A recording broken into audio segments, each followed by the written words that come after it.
Jangan lupa letak peti ais, okay? Aftertaste daripada Oppai Movement. Aku memang tak sabar sangat nak try. Yang ini aku terus grab 50ml guys. Kiranya yang ini blind buy lah. Thanks to my wife yang sudi belanja. So aku dah letak dalam peti ais dah semalam. Aku pun tak tahu kenapa kena letak peti ais. Korang ada jawapan tak? Kalau korang ada jawapan boleh tolong komen kat bawah tu kenapa. Katanya lebih tahan lama. So adakah kalau tak letak peti ais tak tahan lama kan? So packaging dia guys memang tebal. Oh, ini dia punya kotak aftertaste. So recap balik, aku dah pernah ada Summer Rock.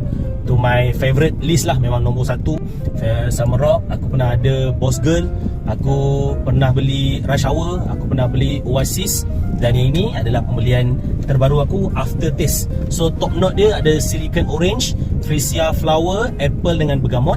Middle note dia ada Tropical Fruit, Marshmallow, Coconut. Base note dia ada White Musk, Vanilla, Amber dan Raspberry. Dia jenis yang lembut sikit dan dia ada manis-manis sikit. Macam aku memang suka perfume yang ada manis-manis sikit. So ni kotak dia guys. Ini barang dia. Korang tengok beku lagi sebab aku letak peti ais malam. So kita buka dulu. Aftertaste. Kotak dia pada aku memang cantik dan berkualiti lah. Botol dia pun tebal. Korang tengok sini, dia punya bawah dia semua tebal, atas dia nipis sikit. So atas ni ada risiko untuk pecah lah. Tapi kat sini memang tebal lah guys. Memang tebal. Kat bawah ni memang tebal, tak ada masalah. Kita nak spray, kita try bau dulu. Aku akan review kat korang bau yang paling jujur. Tapi aku cakap siap-siap, aku bukanlah orang yang pandai sangat review perfume. Pada aku kalau sedap, sedap betul saja. So jom bismillahirrahmanirrahim.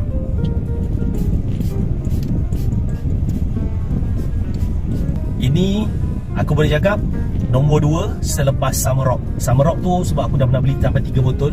So memang aku jatuh cinta dengan Summer Rock. Cuma masalah dengan Summer Rock ni adalah sentiasa sold out. Dan aku harap sangat-sangat Oppai tolong kau take note benda ni dan tolong bagi banyak sikit produk tu. Aftertaste ni kalau untuk tempat yang beraircon, tempat indoor, dating, sangat-sangat sesuai. Bau dia sangat lembut. Dia bau marshmallow tu banyak sikit. Dia memang bau nak kunyah. Sedap lah, sedap. Orange memang ada sikit, tapi dia cepat hilang. Lepas pada tu, yang tinggal dekat korang ni bau coconut lebih. Vanilla, yes, aku ada bau vanilla. So aku boleh letakkan Oppai punya perfume Aftertaste ni lebih kurang dalam 8/10.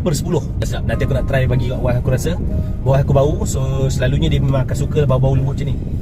Oppai Aftertaste approved by. Perfume yang sesuai untuk pakai indoor, untuk pakai dating, untuk pakai tempat yang beraircon.